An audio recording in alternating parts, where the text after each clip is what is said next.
सवाल ये समझ में कि पिक्चर को लेकर ले शुरू में की कहानी पब्लिक को नजर पसंद करा तो पब्लिक ने डिमांड करा तो पब्लिक ने लेवा था पार्ट 2 आई कि नहीं करके पूछा तो बार-बार कमेंट में आते सर पार्ट 2 कब आई है कर का हो सकते है।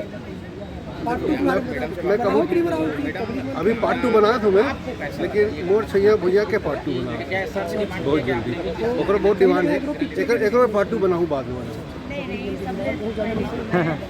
सर आप पिक्चर को बहुत ज़्यादा पब्लिक पसंद करा थे, आज 25वां दिन है, 5वां हफ्ता चला बस आज भी इसका मया दुलार दे रखे हैं। आज भी 25वां दिन है, आज भी हर टैकेज में हाउसफुल चला थे पिक्चर। आज भी तो हर टैकेज से 12, 3, 6, 3 शो पूरा हाउसफुल रही से सोमवार के दिन है, तो ये बहुत खुशी की बात है।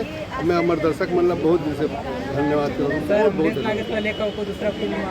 हम सोनू भाई अच्छा कलाकार है। अब मोर ऊपर निर्भर नहीं करे, अमलेश के साथ काम करे, बस अमलेश की इच्छा हुई, अमलेश के मन हुई, वाला मोर कहानी वाला मोर कहानी की कोई रोल पसंद आ जाएगी तो करिए, ऊपर ऊपर निर्भर करते मोर ऊपर निर्भर। मैं तो करना चाहता हूँ।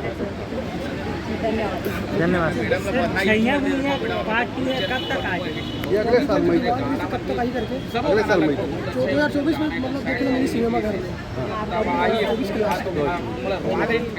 धन्यवाद सर।